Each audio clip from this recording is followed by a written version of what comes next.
Whispercraft, which is the kind of ASMR server I've been playing on, but not done so much on my single player playthrough now.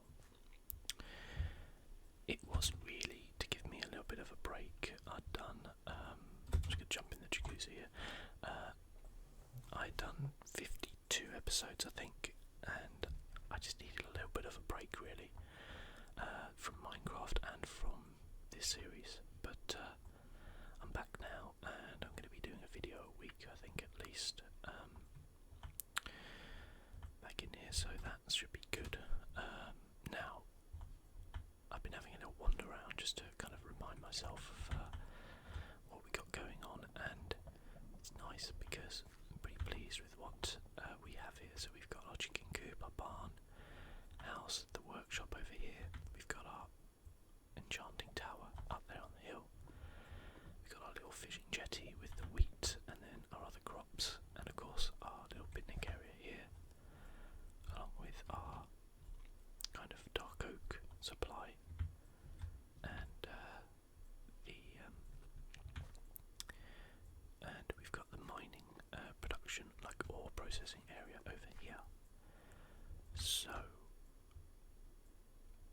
what I need now, because my next thing I want to do is get the stable up and running, which I figure I was thinking was going to go here, but that might be a little bit small. Having said that, I'm not planning on having a lot of horses, so that's okay. But what are we going to need to make that happen? Well, we're going to need a horse.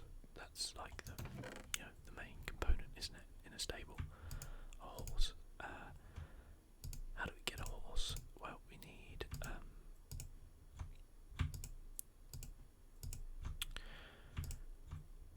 saddle. We've got a saddle. How do we get a saddle? We can't craft one. You got to find one. They're either in dungeons, underground, or temples as well. So, so we can have a wander. We can have a wander around, and we're going to try and find some temples. I could go underground, but I don't really like underground, and I've done a lot of digging already. And I think it's easier to find a temple than it is to.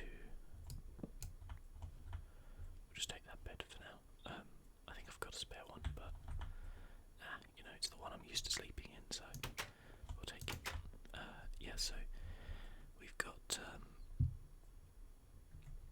Now, which way are we going to go? Actually, we're going to go left. We've got plenty of food. 43 steaks. It's not going to be an issue.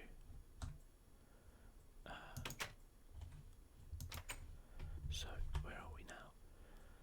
Minus 47, minus 70. Okay, everybody. So, pretty much if we go to 0, 0, we'll be able to find home. Let's just head off this way.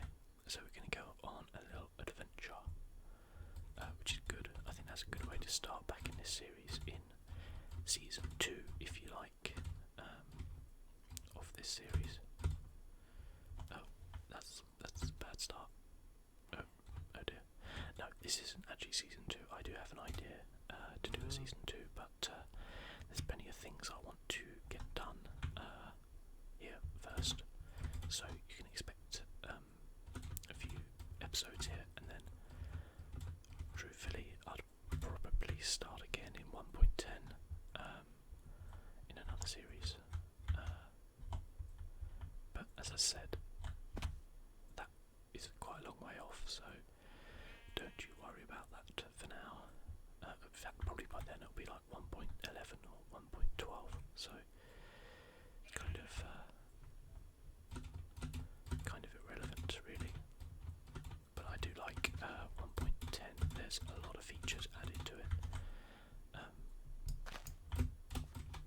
Right, let's keep heading this way. So what we're going to be looking for is a desert.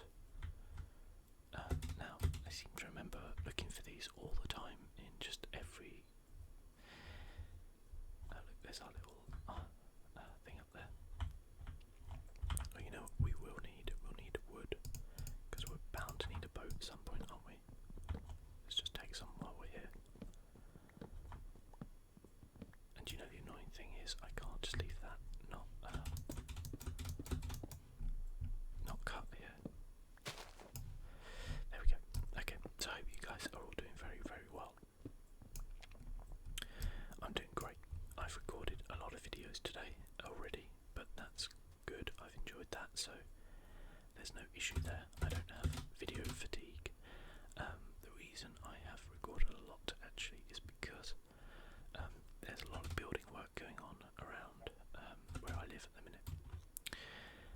result, I have to pick and choose my times when to record, because otherwise there's just a lot of noise in the background. They're literally doing work on my roof, so you can imagine there's not really a great way to avoid that. Wow, all these eggs you're leaving for me, chicks. So I have to. Oh well, more eggs up here. It's just a flipping egg farm up here. Oh my god, look at this. This is crazy. I've never picked up this many eggs in my life. There's 12 eggs. Wow, like some sort of super chickens. Yeah, as I was saying, so there, I have to pick and choose my times. That coupled with a heat wave that has hit England recently has meant that, again, I've not really been able to record as much as I would like to, because one of the things about where I live is I live very near, well actually where my room is that I record in, its window leads out, and then about 10 metres away from that is a school field. So it's got like it's where the school kids go out and play, basically, next to a school. And obviously with the hot weather they've been out there, and I think I've said this before in another video, but like they all seem to really enjoy going as far away from the actual school buildings as possible. I seem to remember doing that myself, and as a result of which basically where my window is as far away from the school as possible. So as you can imagine, I get a lot of noise. Now, why not just close the window? Well, that's where the heat wave comes in, because I can't without literally dying. So we've had some fun, put it that way.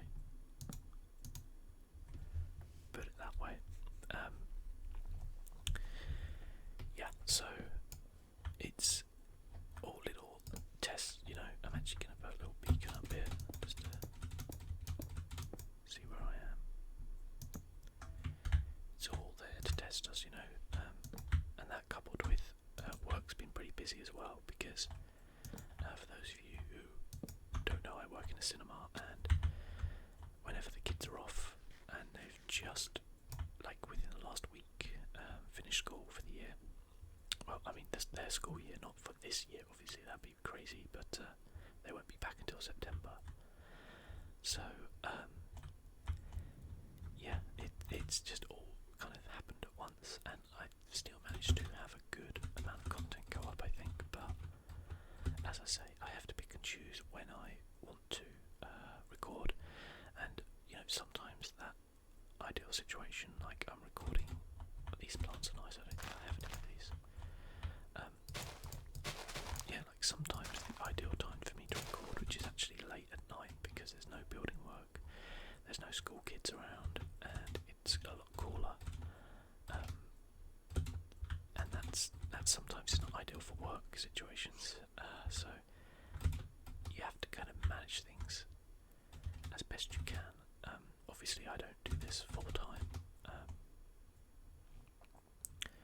Okay, over there. We need to go this way. Obviously, I don't do this full time. I probably never will do. I sincerely doubt that. Whoops. I meant to actually land in the water there. We'll try and go around this mountain. I think we can. Yeah. Obviously, I don't do this full time. I don't think I ever will be in a position where I do that. But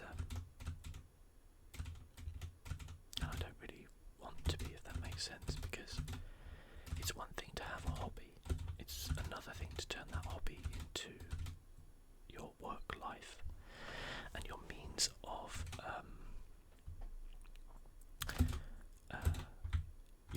survival, basically, you know, when it has to pay your bills. Because I mean, I enjoy making these videos, and I can make these videos about whatever I want. I can do whatever I want in them, and that's great. Like, that's an amazing amount of freedom.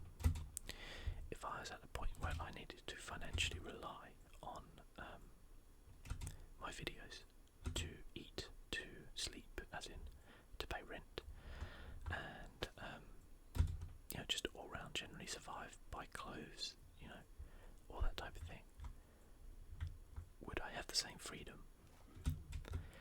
There's been a lot of kind of news recently about different things happening on YouTube. People taking sponsorship where they perhaps shouldn't do, not disclosing it, or even some people potentially, and obviously nothing's been proven, but potentially kind of rigging websites to scam CSGO players. It's all quite shocking when you think about it, and I don't for 1 second condone anything that has allegedly gone on. But the one thing I look at in YouTube is, well, there's a lot of young people there. I'm 34, so look, we got a dark forest.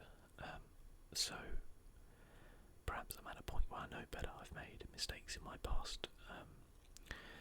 I've never been in a position where I've had, millions of people look up to me as a role model. So I don't know what that's like in any way. But look, these trees don't have bottoms, do they? But also, the other thing of that is, if you're relying on YouTube as a career, nobody knows what's going to happen with YouTube. It's an exceptionally volatile market. There could be something out tomorrow which destroys YouTube. Things like AdBlock are, hurting people's profits, or their money basically that they make. And while I'm sure some people make a lot of money and they have got, saved up a lot of money as well, there are others out there, smaller YouTubers, perhaps with 100,000 subscribers, which you might think is a lot, but believe me, that doesn't. If you're getting 1,000 views on a video, it doesn't give you a lot. A desert, awesome. It doesn't give you a lot of money at all. So when people kind of take an opportunity to make money where they can,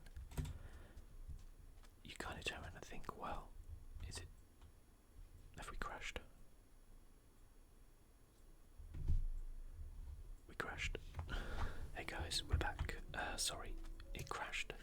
I don't think I've ever had a crash before in Minecraft. Very strange, but this is the first time I've ever been to a desert, so coincidence. Anyway, I was talking about people making money on YouTube. It could be such a short career, literally by the end of the year, there could be something else out which just destroys YouTube and anybody's attempt to make money. There could be legislation from the government of the country that person lives in that prohibits advertising sponsorship of some kind, and you just don't know what's going to happen. It's a very volatile market for somebody to kind of go in, and for people to get sponsorships and things like that, you can't really blame them. I don't condone people going to the route of doing dodgy things at all. That is wrong, but it's a little bit like a professional sports athlete in a way. Every athlete has a shelf life. So this desert's actually really beautiful, isn't it? So, for example, in football or soccer, a person will effectively make their money from the age of about 18 to 34, shall we say. And you might think, well, that's quite a long time, that's 16 years, and they're getting paid a lot of money each year. They are, that's very true. But if something goes wrong, if they have a not life-threatening, but career-ending injury, if they go out of form, if something mental or physical happens to them, that's it. They can't earn any more money, and you might turn around and think that, that doesn't happen. It does happen, unfortunately. It's just not that widely reported. Really should find a temple around it. I mean, there's got to be one, right? And then that person's entire livelihood has gone out the window because there's nothing else a footballer can really do in their life. I mean, there are things they can do. Some footballers go on to have very successful careers afterwards, not just within sports, but in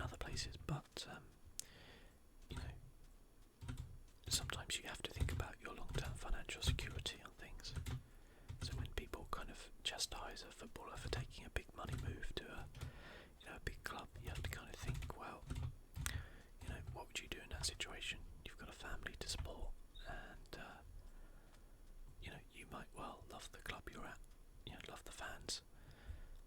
Sometimes you got to make a financial choice. You may only have another 3 to 4 years to make your money. That's a really nice island over there, isn't it? No temple, yeah. So I think that's in some ways like YouTubers. I watch a lot of YouTubers, and sometimes I look at them and I worry because I look at the amount of views they're getting and I think to myself, how long is this person going to be able to keep it up? Like, that's the other thing about YouTube is nobody knows what the lifespan of a YouTuber is.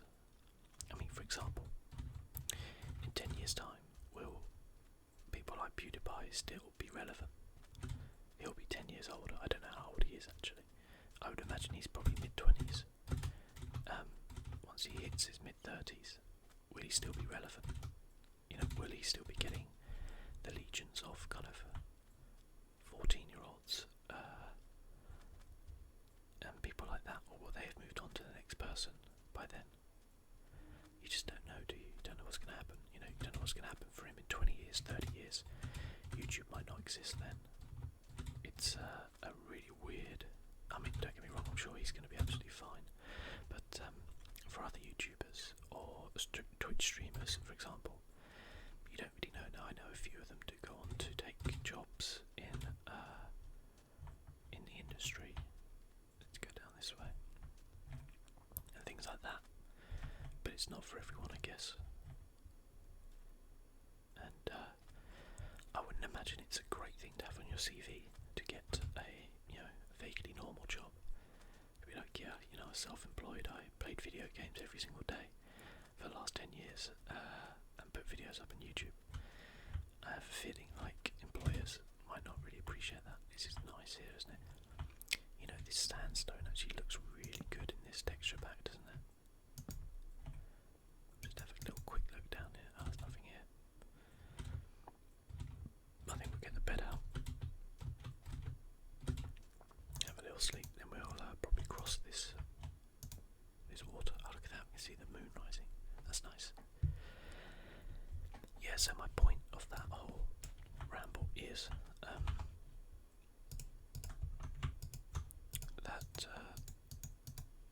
me personally, I don't think I'll ever be at a point whereby YouTube is the only thing I do, no matter how big I got, even if I had 1 million subscribers.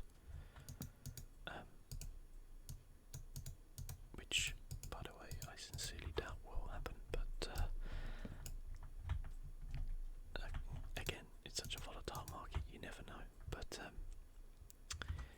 yeah, it's so weird because 10 years ago,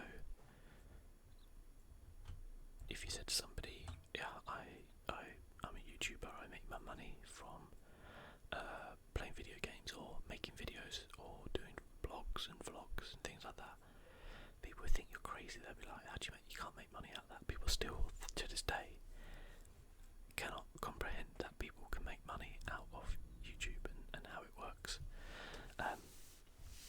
It is crazy when you think about it, but the world's changed to such an extent that that's a possibility for people, and genuinely, like, when I was younger and I was a kid growing up, I wanted to be a vet. That was like my idea, or I wanted to be a footballer, or something like that. Like, that was a kid's dream. I imagine there are a lot of kids out there, under 10, and their dream when they grow up is to become a YouTuber.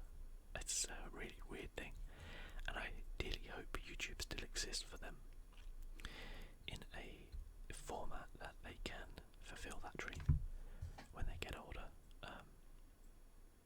But you just don't know. This is nice over here, isn't it? Very nice. So this is all unexplored, by the way. I don't think I've been this way at all. I certainly hadn't found a desert before. And it's disappointing there wasn't a temple in it, but that's the way it goes. What I really, really do want to find is a jungle biome. versions of Minecraft, I've never struggled to find them. In fact, 9 times out of 10 I spawn in one. And it's really annoying, but for some reason in Minecraft, not just this Minecraft, but my Whispercraft series as well, I just can't seem to find one.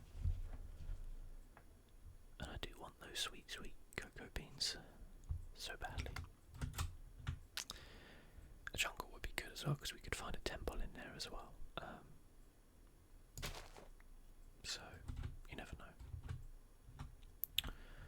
Right. Okay. So, we've got really nice looking hills over there. Sorry, is there a sheep on top of a sheep? No, it's not. It's on top of something else. Yeah, that was weird. I genuinely thought there was like a sheep just getting a piggyback. I mean, I'm sure it happens, but it would be a bit weird. So it looks like we've got some sort of plainsy biome over here leading into extreme hills as well.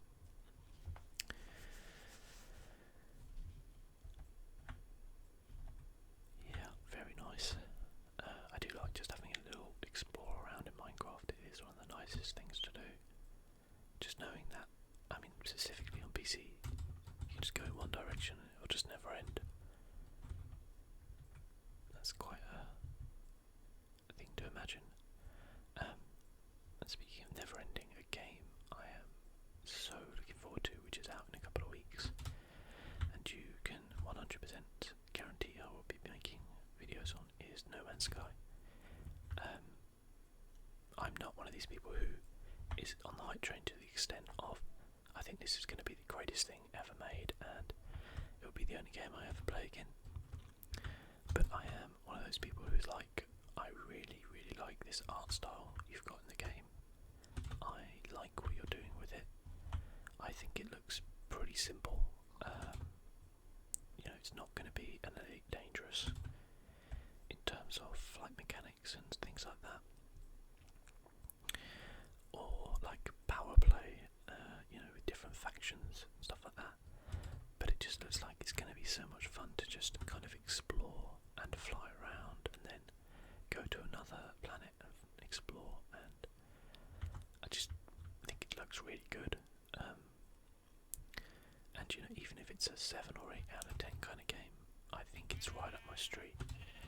And it's important to sometimes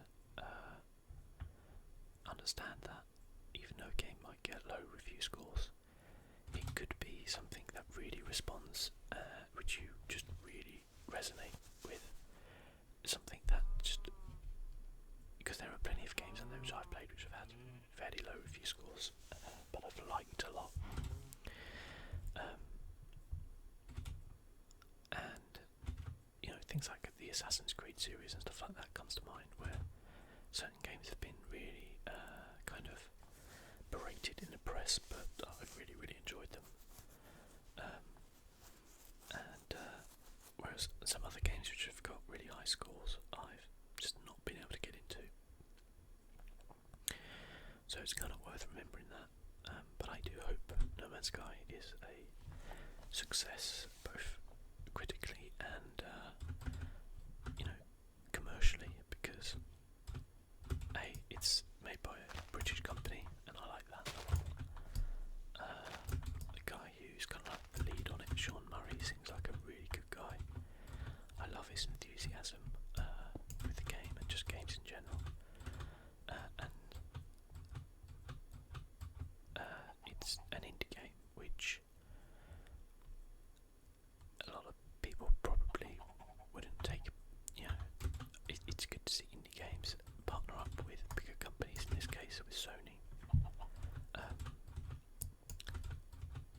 to what we've got over there. Okay. Oh, whoops. Yeah, to kind of partner up with larger companies, and you know, you can see, because before they partnered up with Sony, I bet their game looked very different. But I think with the money and the help they got and the expertise and things like that, I think they were able to build a better game.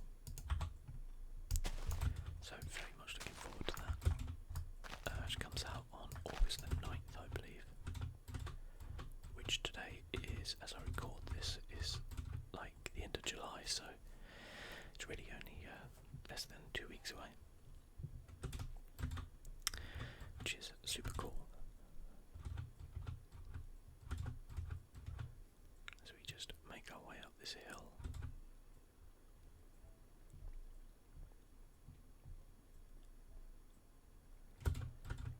So I did say, like, oh, it would be easier to find a temple than it would be to find a dungeon. Yeah, well, I think I regret that now. Where are we going to go? We're going to go down, I think.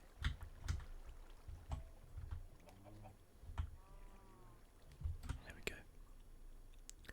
Seemed the more sensible route. Trying to go down a mountain can sometimes be a real pain. I think what we'll do is we'll head until night time. I'll have a sleep and then I'll jump back in. I don't mean jump back in. I'll finish this recording and then we'll jump back in next time, continue on exploring. And I'll probably do, unless we find what we need, I'll probably do like 2 or 3 videos of just kind of exploring and heading off in this direction. Wow, okay. Because we do need to find this stuff. My god, look at this. It's a hell of a game, isn't it?